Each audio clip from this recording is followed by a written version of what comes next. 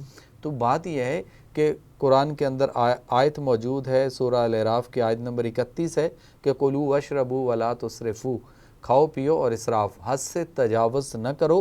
اللہ زیادہ کھانے والوں کو یا بار بار کھانے والوں کو پسند نہیں فرماتا. اور اسی طرح سورہ مریم کی آیت نمبر 61 ہے, وہاں پہ اللہ فرماتے ہیں کہ اور جنتی جنت میں کوئی لا یعنی بات نہیں سنیں گے اور انہیں ان کا رزق متواتر صبح شام ملتا رہے گا. یعنی جنت میں بھی جب لوگ پہنچیں گے تو وہاں بھی ان کو ان کا رزق صبح شام ہی ملے گا. لیکن یہاں بہت سارے نام نہاد جو ہمارے مولوی حضرات ہیں وہ اس طرح کے عجیب قسم کے تقریریں اور خطبے اور وہ جمعہ کے اندر بات کر رہے ہوتے ہیں کہ جی جنت میں تھال بھر بھر کے آئیں گے اور بڑے کھابے ہوں گے اور جس وقت جو خواہش کرے گا. قرآن پاک کی آیت جی کہ صبح اور شام, جی دوپہر کا کھانا نہیں ہے اس میں, ہے ہی نہیں کہیں بھی نہیں. اگر قرآن کی آیت ہے, میں نے تو ابھی آپ سے یہ سنی ہے نا, کیونکہ یہاں پہ اگر صبح اور شام کی اگر بات ہے تو دوپہر کے کھانے کا تو پھر ذکر نہیں ہے, اور شام کا کھانا, دوپہر کا کھانا آپ یہ دیکھ لیں, رمضان ابھی ہم گزار رہے ہیں, یہ ہمیں تربیت کر رہے ہیں. یہ رمضان ہمیں ایک مہینہ تربیت کرنے کے لیے آتا ہے کہ آپ نے اگلے 11 مہینے اسی طرح سے گزارنے. تو کیا اس میں ہمارا جو ہے وہ ناشتہ کتنے بجے ہے, یعنی سحری ارلی, اور اس کے بعد کھانا کتنے بجے ہے, غروب آفتاب کے بعد. سورج طلوع ہونے سے لے کے سورج غروب ہونے تک اگر کہیں کھانے کا کوئی کانسیپٹ ہے تو مجھے بھی سمجھا دیجیے. اچھا, بڑی بات نہیں ہے. نہیں ہے. بہت سارے لوگوں سے روایات میں سننے کو ملتا ہے کہ آپ صلی اللہ علیہ وسلم کیلولا اور چیز ہے, کھانا اور چیز ہے. یہاں لوگوں نے یہ رکھ لیا کہ دوپہر کو کھانا کھایا جائے اور اس کے بعد کیلولا ہوتا ہے. ایسا نہیں ہے. نہیں, کیلولا یہی ہوتا ہے کہ دوپہر کا کھانا کھایا اور کھانے کے ساتھ کیلولا نہیں. کیلولا یہ ہے کہ آپ نے ریسٹ کرنی ہے. آپ کوئی جس بھی کام میں بیزی ہیں, آپ اپنا کوئی کام کر رہے ہیں, جب اس میں آپ کو تھکاوٹ ہو گئی ہے یا آپ تھک گئے ہیں تو اپنے جسم کو مزید توانا کرنے کے لیے اور انرجی بحال کرنے کے لیے آپ تھوڑی دیر کے لیے سستا لیں ظہر کے بعد, وہ ہے کیلولا. لیکن عصر سے مغرب کے درمیان تو ویسے بھی سونا جو ہے وہ بہت غلط ہے انسانی صحت کے حوالے سے. جیسے صبح فجر کی نماز یا فجر کی اذان سے لے کر سورج طلوع ہونے تک, اشراق تک کے درمیان میں بہت سارے لوگ نماز پڑھتے ہیں اور اس کے بعد سو جاتے ہیں, جو انسانی صحت کے لیے بہت زیادہ نقصان دہ. حضور اقدس, اگر یہی سکیجول ہو تو نبی کریم صلی اللہ علیہ وسلم کی زندگی کو دیکھیں تو آپ اکثر پیر کا روزہ رکھتے تھے یا چاند کی جو ہے 11 12 13 یا ہاں جی وہ روزے رکھتے تھے. تو یہ ایک قسم کی پریکٹس جس طرح رمضان کے مہینے میں چل رہی ہے, تو نبی کریم صلی اللہ علیہ وسلم شوال کے مہینے کے بھی پہلے روزے رکھتے ہوتے تھے. تو کیا سمجھتے ہیں کہ یہ کیا پریکٹس ہے, یہ ہمیں کیا سبق دیتی ہے؟ نبی کریم صلی اللہ تعالیٰ علیہ وسلم, جیسے کہ ڈاکٹر صاحب نے فرمایا کہ وہ کھانے پینے میں بہت احتیاط برتتے تھے اور سادہ غذا آپ نوش فرماتے تھے, اور جب آپ کو بھوک لگتی آپ تب کھاتے, اور جب آپ بھوک کچھ چھوڑ کے آپ اپنا ہاتھ کھینچ لیا کرتے تھے. اور جیسا کہ قرآن شریف کے اندر آتے ہیں, یا ایھا الناس کلوا مما فی الارض حلالا طیبا, اے انسانوں تم مما فی الارض حلالا طیبا, حلال بھی کھاؤ اور طیب بھی کھاؤ. دوسری آیت کے اندر ہے کلوا من الطیبات واعملوا صالحا, کہ طیبات کھاؤ. یہاں انسانوں کو خطاب ہے کہ دنیا میں جتنی انسانیت ہے, جتنے انسان ہیں, وہ حلال کھائیں, یعنی اس کو حلال طریقے سے ذبح کریں جیسا حکم ہے, حلال چیز کھائیں. اور دوسری آیت کے اندر ایمان والوں کو حکم ہے کلوا من الطیبات, طیب کھاؤ.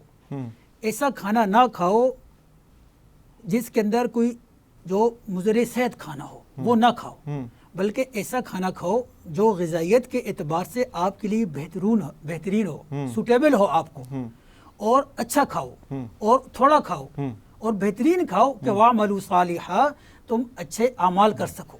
یعنی کہ کھانے پینے کے اندر بہت احتیاط برتو, اچھی چیز کھاؤ اور خوبصورت چیز کھاؤ اور صاف ستھری کھاؤ, دونوں اعتبار سے حلال بھی کھاؤ اور طیب بھی کھاؤ, تاکہ انسان کی جو باڈی ہے, انسان کو اللہ نے یہ وجود بخشا ہے, یہ انسان کے پاس امانت ہے. اگر انسان کھانے پینے کے اندر احتیاط نہیں برتے گا تو وہ موذی امراض کا شکار ہو جائے گا۔ اگر انسان از کا تعامن بھی تو کہا ہے نا کہ عمدہ اور تر و تازہ کھاؤ، فانظر الی طعامک و شرابک لم یتسنہ، سورہ بقرہ کی آیت ہے۔ کیا انسان اپنی خوراک، کھانے اور پینے والی چیزوں پر غور کرو، یہ قطعاً گلا سڑا تو نہیں ہے۔ اور آج ہمارے فریجوں کے اندر سارے کھانے جو بھی ہم نے فروزن فوڈ ہے وہ سارا گلنے سڑنے کے عمل سے گزر چکا ہوا۔ نبی کریم صلی اللہ علیہ وآلہ وسلم جیسا کہ حضور اقدس آپ نے فرمایا کہ اچھی غذا کھانی چاہیے اور اچھا کھانا کھانا چاہیے۔ ہم نے کیونکہ آپ طب نبوی کے ادنا سے طالب علم ہیں اور طب نبوی پہ بڑی ریسرچ رکھتے ہیں، ایسی کون سی غذائیت والی چیزیں تھیں جو نبی کریم صلی اللہ علیہ وآلہ وسلم نے کھائیں، یا ان کا طریقہ کار آپ کیسے رکھتے تھے اور کیسے آپ نے اپنی زندگی کو غذائیت کے اعتبار سے سب سے پہلے تو اگر آج بھی ہم نے اپنے آپ کو بیماریوں سے نکالنا ہے تو آپ دیکھیں کہ نبی کریم صلی اللہ علیہ وسلم نے اپنی پوری زندگی جو کا دلیا اور جو کی روٹی تناول فرمائی ہے۔ گندم کی روٹی کا ذرا ریسرچ کر کے دیکھ لیجئے کہ آپ نے کتنی کھائی، اور اگر ہم میدے کی بات کرتے ہیں تو آپ دیکھ لیجئے اس وقت میدہ جو ہے وہ امت کس قدر کھا رہی ہے کہ صبح اٹھتے ہیں نان میدے کا، ڈبل روٹی میدے کی، بیکری کی تمام چیزیں میدے کی، پوڑیاں ہماری جو ہیں وہ میدے کی، اور یعنی سفید آٹا جس میں سے یہ ساری چیزیں نکل چکی ہوتی ہیں، یہ سارا بیماریوں کی طرف ہمیں دھکیل چکا ہوا ہے۔ نبی پاک صلی اللہ علیہ وسلم نے جو کا دلیا، جو کی روٹی اور اس کے علاوہ کدو شریف پہ آ جائیں آپ اگر سالن میں دیکھتے ہیں، پھر ایک وقت میں ایک سالن کی بات ہوئی ہے کہ آپ صلی اللہ علیہ وسلم نے اپنی زندگی میں جو حکم فرمایا وہ ایک سالن، صحابہ نے انسسٹ کیا کہ یا رسول اللہ علیہ وسلم مطلب کہیں کوئی خوشی ایسی، کوئی تقریبات کسی جگہ پہ تو ہمیں کوئی اجازت دیں، تو آپ صلی اللہ علیہ وسلم نے 2 سالن کی بات فرما دی، یعنی 2 ڈش کی۔ ٹھیک ہے۔ اچھا اس کے بعد پھر حضرت عثمان غنی جو ہے وہ اجازت کے لیے کھڑے ہونا چاہ رہے تھے، تو آپ صلی اللہ علیہ وسلم نے دیکھا ظاہر ہے مالدار آدمی تھے، تو آپ نے فرمایا 3 سالن یعنی 3 ڈش، اور اس کے بعد فرمایا بیٹھ جو اسراف، اس کے بعد اسراف، پھر 3 جو ڈشوں کی بات کی یا 3 سالن کی بات آپ صلی اللہ علیہ وسلم نے جو فرمائی، اس میں یہ بھی فرمایا کہ اس کو یہ بھی دیکھنا ہے کہ یہ 1 2 3 جو ڈشیں آپ بنائیں گے یا سالن بنائیں گے یہ ایک دوسرے کے ساتھ کلیش نہ کرتے ہوں، ایگریویٹ نہ کرتے ہوں، مطابقت نہ رکھتے ہوں، یہ ایک ہی مزاج کی خوراک ہو، ایک سے دوسری، دوسری سے تیسری۔ اگر ایک کے ساتھ دوسری والی کلیش کرتی ہوگی، یعنی ایک کا مزاج گرم ہے دوسرے کا سرد ہے، ایک کا مزاج خشک ہے ایک کا مزاج تر ہے ایک کا مزاج سرد ہے، تو یہ کلیش کرے گی۔ تو اس پوائنٹ آف ویو سے بھی ایون دو کہ آپ صلی اللہ علیہ وسلم نے بطور سالن اگر ہم دیکھیں آپ کی حیات طیبہ تو آپ صلی اللہ علیہ وسلم نے کھجور کے ساتھ بھی روٹی تناول فرمائی ہے، کھجور کو بطور سالن استعمال ہوا ہے، مگر یہ بھی سنا ہے کہ انگور کے ساتھ بھی روٹی کو کھانے کے بعد حضور پاک صلی اللہ علیہ وسلم میٹھا بھی پسند فرماتے تھے، یہ سنا ہے، کیا یہ بات بھی ہے؟ اور اگر میٹھا کھاتے تھے تو وہ کیا تناول فرماتے تھے؟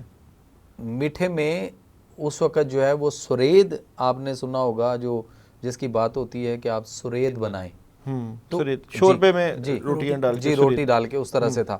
اس کے بعد کھجور جو ہے اس کا حلوہ بھی بنایا جاتا تھا، ٹھیک ہے، تو وہ میٹھے کی چیزیں تھیں۔ مطلب آج کل جو ہم جس طرح کے میٹھے کی چیزیں کے پیچھے پڑے ہوئے ہیں، خاص طور پہ جس چینی کے ہم پیچھے پڑ گئے ہوئے ہیں، یہ چینی انسان کے لیے دیمک سے زیادہ، اور مطلب جو ہمارا یہ جو کھادیں ہیں جیسے زمین کو لگائی جا رہی ہیں اور زمین کو بنجر بانچ کر دیا گیا ہوا ہے، اسی طرح یہ دیمک سے بھی زیادہ خطرناک یہ چینی ہے جس کو ہم اپنے اندر روزانہ بلا ناگا مختلف چیزوں کی شکل میں ہم انڈیلتے اور ہمیں اندازہ بھی نہیں۔ اور اس سے زیادہ خطرناک ایک اور چیز آگی ہوئی ہے، وہ ہے فریکٹوز۔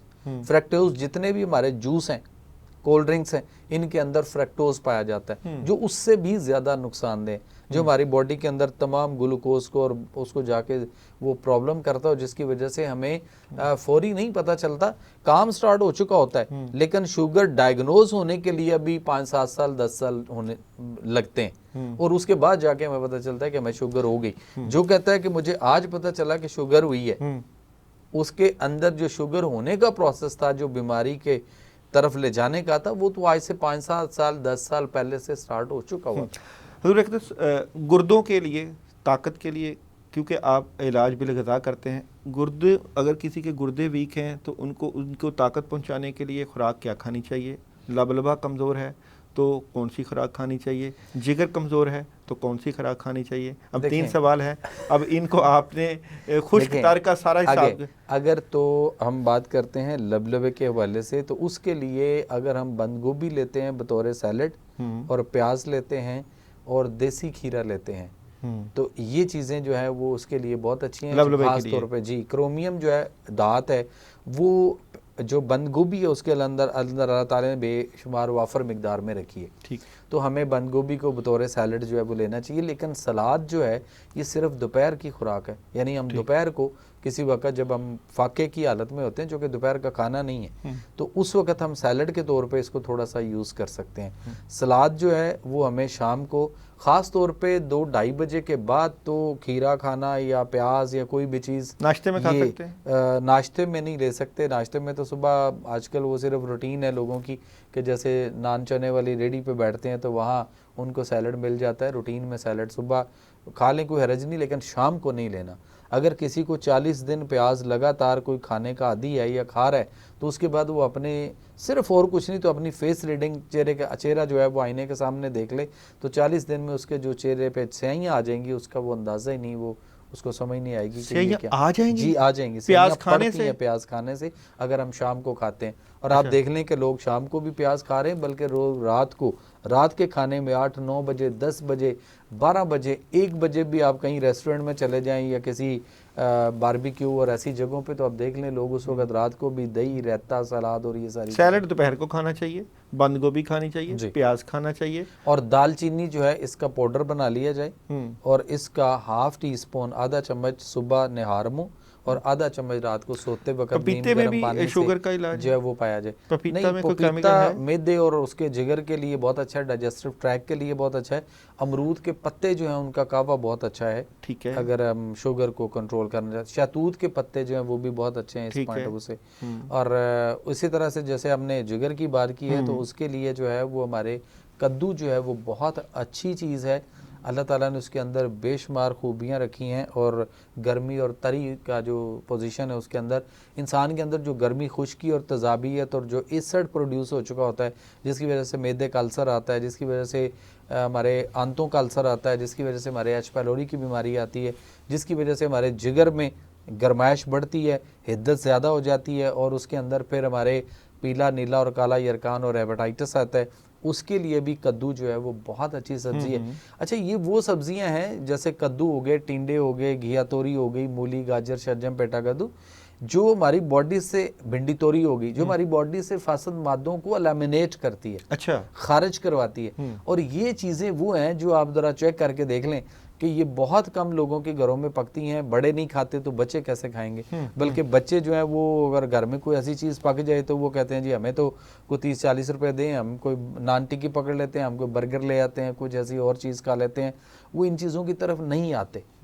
تو یہ وہ سبزیاں ہیں جو ہماری صحت اور اس کو, جیسے آلو ہے, گوبھی ہے, مٹر ہے, پالک ہے, یہ چیزیں ہیں جنہوں نے ایسڈ تذابیت ایسیڈیٹی پروڈیوس کرنی ہے. لیکن ہم دوسری چیز بھی تو کھائیں نا جس نے اس کو نکالنا ہے باڈی سے, خارج بھی کرنا ہے, باڈی سے تلف کرنا ہے, اس کو برن کروانا ہے. وہ چیزیں ہم کھا نہیں رہے. حضور اقدس کیا سمجھتے ہیں کہ انسان کا جسم جو ہے مختلف کیمیکلز سے بنا ہوتا ہے, کیونکہ فولاد کی ضرورت ہے, میگنیشیم کی ضرورت ہے, کیلشیم کی ضرورت ہے, یہ سارے کیمیکلز کا ہی انسان مرکب ہے. اگر ہم خوراک نہ کھائیں اور کیمیکلز کی گولیاں کھا لیں تو کیا ٹھیک ہو سکتے ہیں؟ اس سوال کی طرف ڈاکٹر صاحب کے پاس آئیں گے, کیونکہ یہاں پہ ملٹی وٹامنس بازار سے بارآیت مل جاتے ہیں. اگر ہم ملٹی وٹامنس کھا کے ہی اپنے آپ کو سروائیو کر لیں. ایک چھوٹی سی بریک ہے, بریک کے بعد دوبارہ آئیں گے ہمارے ساتھ.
رمضان ٹرانسمیشن میں خوش آمدید۔ حضور اقدس، یہ زکوٰۃ جس طرح مال کی دی جاتی ہے، اگر ہم جسم کی زکوٰۃ دے دیں تو کیا ہم بیماریوں سے بچ سکتے ہیں؟ اور فطرانہ کتنا ہے؟ کیونکہ عید بھی آ رہی ہے۔ یہ دو سوال آپ کے ساتھ۔ جی ہاں، جسم کی جو زکوٰۃ ہے وہ تو روزہ ہے۔ نبی صلی اللہ تعالیٰ علیہ وسلم کے پیر اور جمعے کو روزہ رکھنا مستقل سنت ہے۔ ایام بیض، یوم عاشوراء، شعبان میں آپ تسلسل کے ساتھ روزے رکھتے تھے، شوال کے روزے ہیں۔ تو ان کے اندر انسان اہتمام کرے، انسان کی جسم کی جو زکوٰۃ ہے وہ ادا ہو جاتی ہے، اور انسان کی صحت کے لیے بھی مفید ہے، صحت کے لیے بھی بہت اچھا ہے۔ نہیں، دیکھا یہ گیا ہے کہ جس طرح ہم زیادہ خوراک کھاتے ہیں تو بیمار ہو جاتے ہیں، اسی طرح مال کی زکوٰۃ دی جائے تو چور چوری نہیں کرتا، مال کی حفاظت ہو جاتی ہے۔ اسی طرح جسم کی بھی زکوٰۃ ہوگی، اگر ہم وہ زکوٰۃ دیتے رہیں تو جسم کی بھی حفاظت ہوتی ہوگی۔ تو پوچھنا یہ ہے کہ ایسا کوئی اسلام میں کوئی طریقہ ہے کہ اگر ہم جسم کی زکوٰۃ دیں تو ہمیں بیماریاں کم لگیں؟ دیکھیں، بیماری ایک اللہ کی طرف سے ایک آزمائش بھی ہوتی ہے۔ قرآن شریف کے اندر آیت موجود ہے، اچھا، وَلَنَبْلُوَنَّكُمْ بِشَيْءٍ مِّنَ الْخَوْفِ وَالْجُوعِ وَنَقْصٍ مِّنَ الْأَمْوَالِ وَالْأَنفُسِ وَالثَّمَرَاتِ وَبَشِّرِ الصَّابِرِينَ۔ اللہ تعالیٰ تمہیں آزمائے گا، خوف، جو، بھوک، وَنَقْصٍ مِّنَ الْأَمْوَالِ وَالْأَنفُسِ وَالثَّمَرَاتِ، مال کی کمی یعنی نفع نقصان، اور انسان کا جو جسم ہے اس کا بیمار ہونا، اور ثمرات پھل، وبشر الصابرین، جو شخص صبر کرے گا اس کے لیے خوشخبری ہے۔ تو بیماری ایک اللہ کی طرف سے ایک نعمت بھی ہے، اللہ تعالیٰ انسان کو آزماتے ہیں، لیکن جو اللہ نے انسان کو حکم دیا ہے وہ کلوا من الطیبات واعملوا صالحا کا حکم دیا ہے کہ اچھا کھاؤ، صاف ستھرا کھاؤ تاکہ تم نیک اعمال کر سکو۔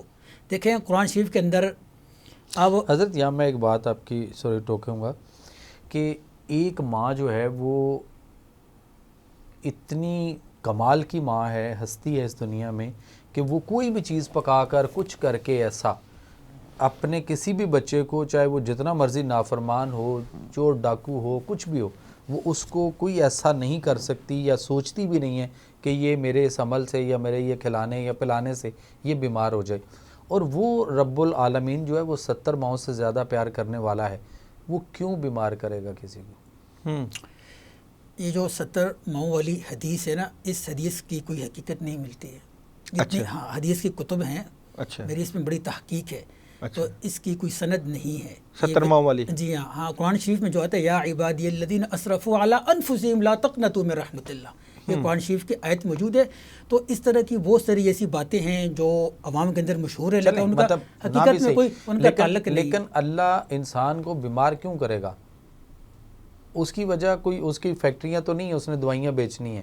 اللہ تعالیٰ نے انسان کو ایک روڈ میپ فار لائف جو قرآن کے اندر دیا نا، اگر ہم اس روڈ میپ فار لائف کو دیکھ لیں اور اس پہ عمل کریں تو سوال ہی پیدا نہیں ہوتا انسان بیمار ہو۔ وائزا مارز تو ہے، وائزا مارز تے نہیں ہے نا، آپ بہتر سمجھتے ہیں اس کو، وائزا مارز تو، اور جب میں بیمار ہوتا ہوں، میں بیمار ہوتا ہوں، میری غلطیاں، میری کوتاہیاں نا، اگر میں اس پہ عمل نہیں کر رہا تو پھر میں بیمار ہو رہا ہوں، وہ ذات بیمار نہیں کر رہی ہے۔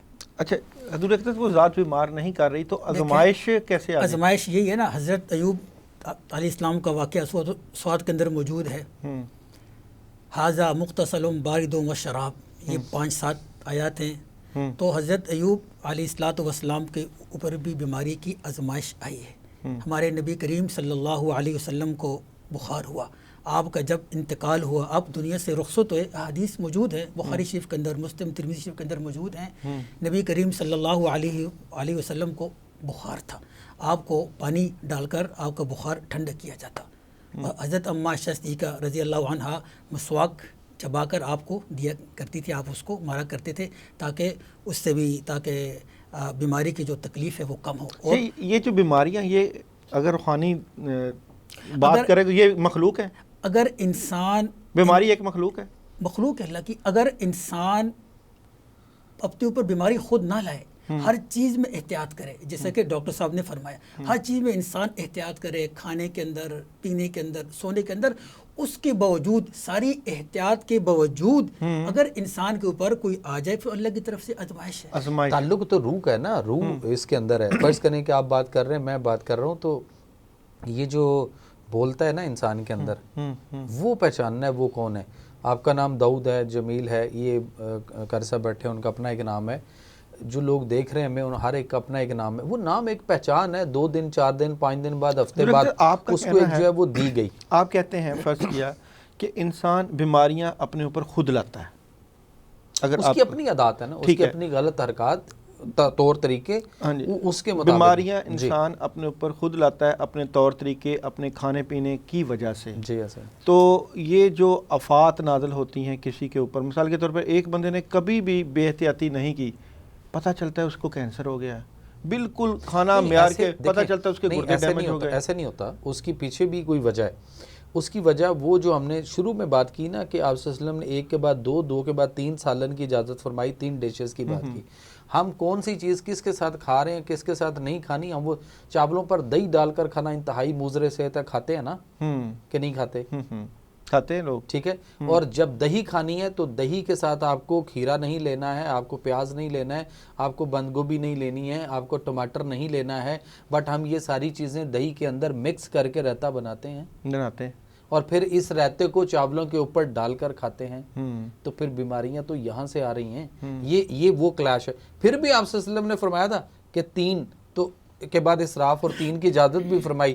پھر بھی یہ بعد میں فرمایا کہ بہتر وہی 1 سالن. یعنی ایک وقت میں آپ ایک چیز لوگے تو کلیش نہیں ہوگا چیزوں کا. آپ کی وہ باڈی کے اندر جا کر فرض کریں کہ آپ نے، ہم افطاری میں ابھی جو کچھ بھی کر کے آئے ہیں، لوگوں نے اپنے گھروں میں بیٹھ کے افطاریاں کی ہیں، ان کے دسترخوان پہ جتنی چیزیں پڑی ہیں وہ دیکھ لیجئے کہ کون سی چیز کیا کیا ہے، اس کے مزاج کیا ہے، اس کا کلیش کیا ہے ایک دوسرے کے ساتھ. اور وہ جب ہم انٹیک کر لیتے ہیں تو ایک ہی معدے میں جا رہی ہوتی ہے. کبھی ایسا ہوا کہ ہم نے فرض کریں کہ ہم گھر میں کہیں مہمان آنے ہیں تو ہم کہتے ہیں جی آپ چاول بنا لیں، فرض کریں بریانی بنا لیں. اس کے بعد ہم کہتے ہیں سویٹ میں کوئی حلوہ یا کوئی فرنی بنا لیں، پھر ساتھ ہم 1 سالن بنا لیں، ساتھ کوئی روٹیاں کر لیں، ٹھیک ہے، ساتھ سیلڈ کر لیں. یہ ساری چیزیں. اور اگر ہم یہ کہیں کہ نہیں، جیسے آج کل گیس کا مسئلہ بنا ہوا ہے اور گیس کی لوڈ شیڈنگ ہے اور یہ سارا کام آدھے گھنٹے میں ہونا ہے، تو آدھے گھنٹے میں تو نہیں ہو سکتا. تو خاتون جو ہے وہ ایک ہی بڑے پتیلے کے اندر یہ سارا کچھ ڈال کے کٹھا ہی بنا دے اور سامنے پیش کر دے کسی کو بھی کھانے کو، تو کیا آپ کا ٹیسٹ ہوگا اور کیا آپ اس کو کہہ سکیں گے؟ لیکن جب ہم ان چیزوں کو الگ الگ پکا کر، ٹیسٹ کر کر، انجوائے کرتے ہوئے جب ہم ان کو ایک ہی میدے کے اندر انڈیلتے ہیں، تو جب وہ میدہ 3 گھنٹے گرینڈ کرتا ہے تو ساری چیزیں تو وہاں مکس ہو گئی ہوتی ہیں. پرابلم وہاں سے آتی ہے. سارا کچھ میدے میں انڈیل لیا، کھیرے بھی، ٹماٹر بھی، دہی بھی، سارا کچھ کر لیا. مان لیا ہم غلطیاں کرتے ہیں. آپ کیونکہ علاج بالغذا کرتے ہیں، آپ کے پاس کوئی ایسا فارمولہ یا کوئی ایسا قہوہ کہ ہم غلطیاں کرتے جائیں اور وہ جو اس کے پیریلل کوئی ایسا کوئی مجھے ہمیں بتا دیں کہ اگر وہ ہم پیتے رہیں تو یہ غلطیوں کا خمیازہ ہمیں بھگتنا پڑے. غلطیوں کا خمیازہ تو بھگتنا ہی پڑے گا. ہم یہ نہیں کہہ سکتے کہ ہم کچھ ایسا کرتے رہیں اور ہماری غلطیاں جو ہیں وہ درگزر ہو جائیں. ہمیں خوراک کو اس طریقے سے بہرحال دیکھنا پڑے گا. ہمیں اپنے اسکول، کالج، یونیورسٹی کے اندر اور ہمارے جو پروفیشنل کالجز ہیں ان کے اندر طب نبوی کے جو علاج بالغذا ہے اس کو وہاں پہ رائج کرنا پڑے گا. لیکن فرض کریں کہ کوئی پرابلم، جیسے ابھی افطاری میں جو کچھ بھی تھا کیا گیا، اس کے بعد آپ ادرک، زیرہ اور پودینہ کا قہوہ لے لیں، بہت اچھا ہے. آپ پودینہ اور لونگ کا قہوہ بنا کے لے لیں، بہت اچھا ہے، جو آپ کے اس ایسیڈیٹی کو، گیس کو، تذابیت کو، آپ کے معدے کو تھوڑا سا حرارت دے گا. اور پودینہ، لونگ، الائچی، پودینہ، ادرک، زیرہ، ادرک، زیرہ، پودینہ، 3 چیزوں کا قہوہ بنا لیا جائے. ایک یہ ہے، یہ بہت اچھا ہے. ادر دین دوسری سائڈ پہ اگر دوسرا قہوہ کرنا ہو تو آپ لونگ اور پودینہ، صرف 2 چیزیں، یہ بھی بہت اچھا ہے. آپ عرب میں دیکھیں، میں 12 دفعہ میری میڈیکل ایڈمیشن میں ڈیوٹی لگتی رہی ہے، میں بطور خدام الحجاج بھی حج پہ جاتا رہا ہوں. بہت سارے میرا بڑے عرصے کے بعد رمضان پاکستان میں یہ گزر رہا ہے، ورنہ میں رمضان میں ہم پوری فیملی جو ہے وہ مدینہ شریف ہوتے تھے. تو وہاں پہ عرب کے خطے کو آپ دیکھ لیں کہ وہ لوگ گرم پانی رکھتے ہیں، تھرمس کے اندر گرم پانی آتا ہے اور آپ اس میں سے نکالیں گے 1 گلاس پانی بھر لیا اور ساتھ پودینہ جو ہے وہ الگ پڑا ہوتا ہے. فریش پودینہ پڑا ہوتا ہے ٹہنی اور پتوں سمیت، تو 3-4 ٹہنیاں اٹھا کے الٹا کر کے اس کے اندر ڈال دیا جاتا ہے، اور جیسے جیسے تھوڑی دیر میں 2-4 گپ شپ ہوتی ہیں اتنی دیر میں 2-4 منٹ میں وہ اس کا کلر اس میں نکل آتا ہے، اور وہ عربی جتنے لوگ ہیں وہ سارے یہی قہوہ بار بار پیتے ہیں، اور مہمان نوازی کے طور پر یہ سب سے پہلے یہ پیش کیا جاتا ہے۔ اس کے بعد اتنی دیر میں جو بھی کھانا وانا مختلف چیزیں آنی، اس سے پہلے وہ یہ 2-4-5 گلاس یہ پی چکے ہوتے ہیں، اس لیے کہ وہ اپنے اصل پہ حرارت زندگی ہے۔ اچھا، ٹھنڈ سردی موت کی طرف لے کے جاتی ہے، حرارت زندگی ہے۔ حرارت زندگی ہے۔ بندہ ٹھنڈا ہو جائے تو کیا کہتے ہیں، کوئی چیز جانور ہے ٹھنڈا ہو گیا تو بس ختم۔ تو ہم حرارت کو قائم نہیں رکھ رہے، ہم اپنے جسم میں سردی اور سردی والی چیزوں کو زیادہ استعمال کر کے ہم اپنے جوڑوں کا، اپنے پٹھوں کا، اپنے پورے ڈائجسٹو ٹریک کا جو ہے نا وہ بالکل اندر ایک گلیشیئر بنا رہے ہیں۔ جو آپ نے بات کی نا کہ کینسر کیوں آتا ہے، کینسر اس وقت آتا ہے جب ہمارے جسم کے اندر سردی خشکی کا عنصر غالب زیادہ آ جائے گا اور جسم کے اندر فاسد مادے رکنا شروع ہو جائیں گے، اور وہ رکے ہوئے مادے جو ہیں وہ آپ کے جسم میں مختلف کیفیات پیدا کریں گے، جس کی وجہ سے وہاں پہ رسولیاں بنیں گی، گلٹیاں بنیں گی، سسٹ بنیں گی، فیبرائڈ بنیں گے، میسز بنیں گے، اور اس کے بعد پھر ان میں روٹس اور پھر بلڈ اس کے اندر پراپر ٹرانسفیوژن نہیں ہوگی، اور وہاں سے پھر کینسر جنم لے گا۔ حضور ایک فطرانہ، فطرانے کا یہ ہے، فطرانہ اگر گندم کے اعتبار سے بھی آتا ہے، جو کے اعتبار سے اور کھجور کے اعتبار سے بھی آتا ہے۔ جو لوگ بالکل یعنی کہ جن کو ہم کہتے ہیں کہ جن کی آمدنی وغیرہ کم ہے، وہ گندم کے اعتبار سے دیں۔ 1.25 کلو گندم ہیں، لیکن بعض علماء نے 2.25 کلو بھی کہا ہے۔ احتیاط یہی ہے کہ 2.25 کلو انسان کر لے، ورنہ اگر اس میں 2 کول ہیں 2.25 کلو کا بھی آدمی دے سکتے ہیں، کیونکہ ہر جگہ کے علاقے کے اعتبار سے اس کا ریٹ ہوتا ہے۔ تو ہم یہاں رہتے ہیں لاہور میں، کم و بیش 340 روپے بنتے ہیں، اور جس کو اللہ رب العزت نے اچھی توفیق دی ہے وہ دے سکتے ہیں، جو اللہ کا مال ہے وہ اللہ کی راہ میں خرچ کرے، وہ اس کا ڈبل کرے گا، یعنی کہ 3.5 کلو جو دے گا، 3.5 کلو کھجور دے گا، 3.5 کلو کشمش دے گا، 3.5 کلو۔ پھر اس طرح ایک اجوا کھجور ہے، اور ایک اس طرح عام 600-700 روپے کلو والی کھجور ہے، اس کا وہ حساب کرے گا 3.5 کلو کا۔ جس کو اللہ نے اچھی توفیق دی ہے وہ مبروم کھجور ہے، اس کا ریٹ 5,000 روپے ہے۔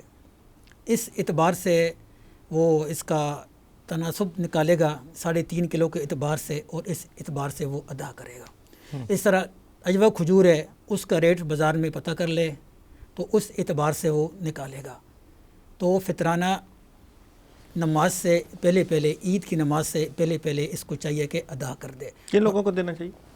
یہ جن کے اوپر، جیسے کہ میں نے پہلے بتایا تھا تفصیل کے ساتھ، جن لوگوں کے اوپر زکوٰۃ فرض ہے انہی کو فطرانہ دے دیا ہاں، جائے۔ لیکن اس میں ایک چیز ہم اور اس میں ایڈ کریں گے، تھوڑا فرق ہے کہ جن کے گھروں کے اندر ضرورت سے زائد اشیاء موجود ہیں، برتن موجود ہیں، بستر موجود ہیں، فرنیچر موجود ہے، تو جو ضرورت سے زائد برتن موجود ہیں یا اشیاء موجود ہیں، اس کے اوپر بھی فطرانہ اور قربانی دونوں واجب ہو جائیں گے، وہ ادا کرے گا۔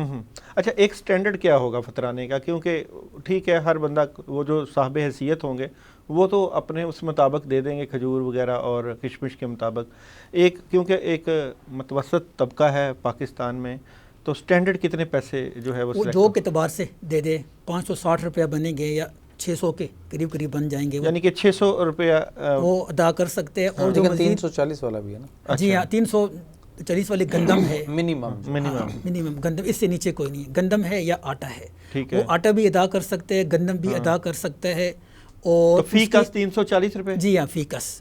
اور جو گھر کا سربراہ ہوگا، جو گھر کا سربراہ ہے وہ ادا کرے گا، اگر اس کی جو نابالغ بچے ہیں بچی ہیں ان کی طرف سے ادا کرے گا۔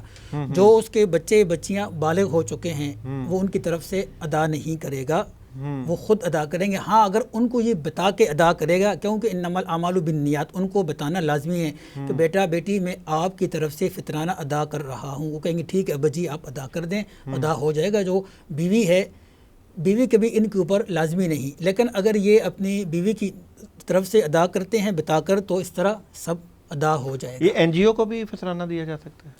فطرانہ اگر اس شخص کو دینے والوں کو معلوم ہے کہ یہ جو این جی اوز ہے یا کوئی بھی ٹرسٹ بنا ہوا ہے یہ لوگ ہمارے فطرانے کو مستحقین تک پہنچائیں گے، اس کو یقین ہے، تو ان کو بالکل ادا کیا جا سکتا ہے۔ ادا کیا جا سکتا ہے۔ سب سے بہتر یہ ہے کہ آپ اپنے رشتہ داروں میں، اپنے جاننے والوں میں، اپنے حلقہ باب میں، اپنے محلے داری میں خود دیکھیں، خود ڈیسائیڈ کریں۔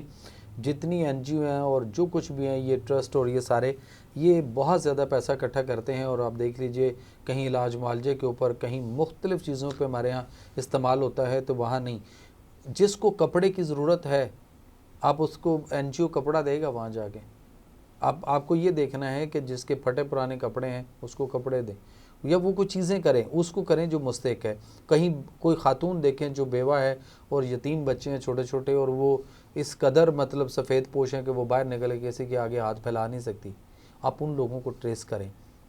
یہ این جی او یہ سارے ان کے اکاؤنٹ بھرے پڑے ہیں۔ ایک بندہ امیر ہے، اس کے رشتہ دار کہاں غریب ہوں گے، گھر میں کیبل ٹی وی فلمیں سارا اس میں یہ ہے نا وہ ایک وہاں سے تو اس کو رشتہ داروں میں سے اس کو پتا ہے کہ اس کے رشتہ دار سارے ہی اچھا امیر ایک ہیں۔ اور چیز ہے نا کہ وہ جتنا بھی امیر ہے وہ لوگوں کو ٹرک کے حساب سے راشن بانٹ رہا ہے، وہ لوگوں کو مختلف جگہوں پہ دے رہا ہے، اور اس کے اپنے گھر میں جو میڈ کام کر رہی ہے، آیا کام ملازم ہے، جو کلاس 4 کے ہیں، جو ماسی کام کرنے والی ہے، ڈرائیور ہے، اور وہ لوگ ہیں، مطلب وہ کبھی اس نے ان کو دیکھا ہے کہ ان کے حالات بھی دیکھیں؟ ان کو تنخواہ مل جو رہی ہے تو تنخواہ کافی ہے صرف جتنی وہ دے رہے ہیں؟ حضور اکثر جن کو تنخواہ دے رہے ہیں ان کو فطرانہ دیا جا سکتا ہے؟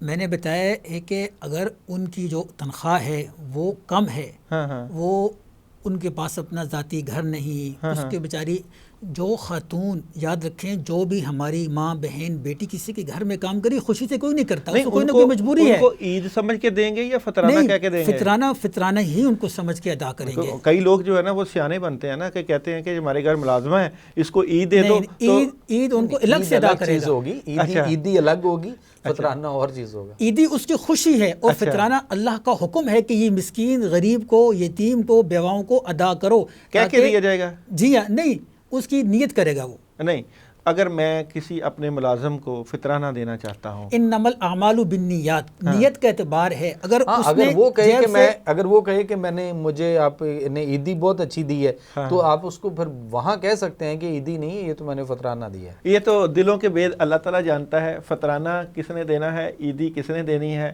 اور اللہ کو راضی کس نے کرنا ہے، کھانا کس نے کم کھانا ہے، روزے کیسے کس نے گزارنے، سب کچھ آپ کے سامنے ہے۔ اختتام کا وقت ہو جاتا ہے، کل دوبارہ ملیں گے، ہمارے ساتھ رہیے گا۔ اور جاتے جاتے جناب ڈاکٹر جمیل حیدر مہر بھی، جو کہ کسی تعارف کے محتاج نہیں، آپ کا بہت شکریہ، آپ نے اپنا قیمتی وقت نکالا، اور حضور اقدس آپ کا بہت شکریہ، مفتی قاری الیاس حسینی۔ انشاءاللہ دوبارہ بھی موقع دیں گے، کل دوبارہ ملیں گے۔